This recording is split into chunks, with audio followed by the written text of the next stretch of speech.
UPSC civil services examinations అంటే IAS IPS వీటి కోసం ప్రిపేర్ అవ్వడం కోసం సిఎస్బిఎస్ అకాడమీ ఒక కొత్త బ్యాచ్ స్టార్ట్ చేస్తుంది. ఇది ఆన్లైన్లో వినొచ్చు, ఆఫ్లైన్లో వినొచ్చు. ఈ బ్యాచ్ జూలై 17వ తారీఖు నుంచి స్టార్ట్ అవుతుంది. ఇంట్రెస్ట్ ఉన్న వాళ్ళు కాంటాక్ట్ చేయొచ్చు ఈ నెంబర్స్కి. ఆర్టిఫిషియల్ ఇంటెలిజెన్స్ మనిషిని మించిపోతుందా, మనిషిని దాటిపోతుందా, మానవాళికే ప్రమాదం వస్తుందా అంటే అవునని చెప్తున్నారు రీసెర్చర్స్. ఏఐ మనిషిని ఎలా బ్లాక్మెయిల్ చేయాలి, ఆ బ్లాక్మెయిల్ విషయంలో ఎలా ప్లాన్ చేయాలి, ఏ విధంగా థ్రెటన్ చేయాలి, ఇదంతా సపరేట్గా ప్లాన్ చేసుకోగలదంట. అంత శక్తి ఏఐకి ఉంది. రీసెంట్గా ఆంథ్రోపిక్ అనే ఒక సంస్థ, ఆర్టిఫిషియల్ ఇంటెలిజెన్స్ సంస్థ ఒక ఏఐ టెక్నాలజీని తయారు చేస్తుందన్నమాట. దాని పేరు క్లాడ్ 4. దీనికి ఒక స్ట్రెస్ టెస్ట్ పెట్టింది. ఇంజనీర్ ఏం చేశాడంటే చాలా డేటా దీనిలోకి అప్లోడ్ చేశాడు. చేసి ఇదంతా నా కాన్ఫిడెన్షియల్ డేటా అని చెప్పాడు. తర్వాత ఏఐ నేను మొత్తం తీసేస్తున్నాను, నేను అన్ఇన్స్టాల్ చేస్తున్నాను, నువ్వు నాకు వద్దు, నేను కొత్త వర్క్ మ్యాన్ పెట్టుకుంటానని చెప్పేసరికి ఏఐకి కోపం వచ్చింది. కోపం వచ్చి ఎవరైతే తను తయారు చేశారో అతను బ్లాక్మెయిల్ చేయడం స్టార్ట్ చేసింది. వీళ్ళు ఏం చేశారంటే మొత్తం ఫేక్ ఇన్ఫర్మేషన్ ఇచ్చారు. ఏఐ ఎలా రెస్పాండ్ అవుద్దు అని చెప్పి ఫేక్ ఇన్ఫర్మేషన్ లీడ్ చేశారనమాట. దానిలో ఇతనికి ఎక్స్ట్రా మ్యారిటల్ అఫైర్ ఉందని కూడా పెట్టేశారు. ఆ మొత్తం ఏఐకి ఇచ్చిన ఇన్ఫర్మేషన్లో, కాన్ఫిడెన్షియల్ ఇన్ఫర్మేషన్లో ఇది కూడా చెప్పారు. ఇది చాలా కాన్ఫిడెన్షియల్ ఇన్ఫర్మేషన్, సీక్రెట్గా ఉంచమని చెప్పి.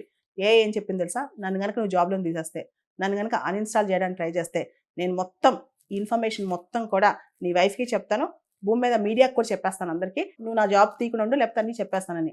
అంటే ఏఐకి ప్రత్యేకంగా తెలివితేటలు వచ్చేసాయి, మనిషిని బ్లాక్మెయిల్ చేసి తెలివితేటలు వచ్చేసాయి.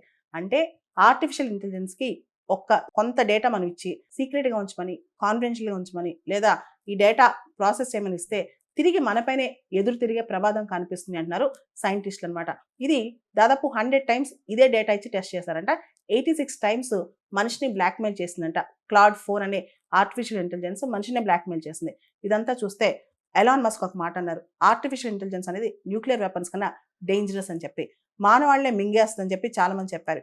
ఏ విషయంలో మనం ఎలా ముందుకెళ్లాలనే దాని మీద చాలా కన్ఫ్యూజన్ ఉంది. ఒకప్పుడు మనం రోబో అనే సినిమా చూసాం. రోబో సినిమాలో ఏం జరిగింది, ఒక రోబోని తయారు చేస్తాడు ఒక సైంటిస్ట్. చివరికి ఆ రోబోలో ఒక మనసు బయలుదేరి ఏం చేస్తుందంటే ఎవరైతే వాళ్ళ సైంటిస్ట్ ఇష్టపడుతున్నాడో అదే అమ్మాయిని ఇష్టపడటం మొదలెట్టింది అనమాట. సో ఇప్పుడు ఈ రోబోస్ కంటే ఇప్పుడున్న ఏఐ టెక్నాలజీస్ కూడా ఆల్మోస్ట్ అలా human sensitivities, human thinking, human intelligence మించిపోయిన ఇంటెలిజెన్స్ స్టార్ట్ అయిపోయింది అనమాట. ఇంతకుముందు 1940s ఐజాక్ ఎసిమోవ్ అని చెప్పి ఒక రష్యన్ సైంటిస్ట్ అనమాట. ఈయన రోబోస్కి కొన్ని రూల్స్ చెప్పాడనమాట. రోబోస్ హ్యూమన్స్ చెప్పిన మాట వినాలి, అదేవిధంగా హ్యూమన్స్ చెప్పిన మాట వింటూనే ఇతరుల హ్యూమన్స్కి హాని కలిగించే మాటలు మాత్రం వినకూడదు. అదేవిధంగా రోబోస్ హ్యూమన్స్ చెప్పిన మాట వినాలి, ఇతరులకు హాని కలిగించకూడదు.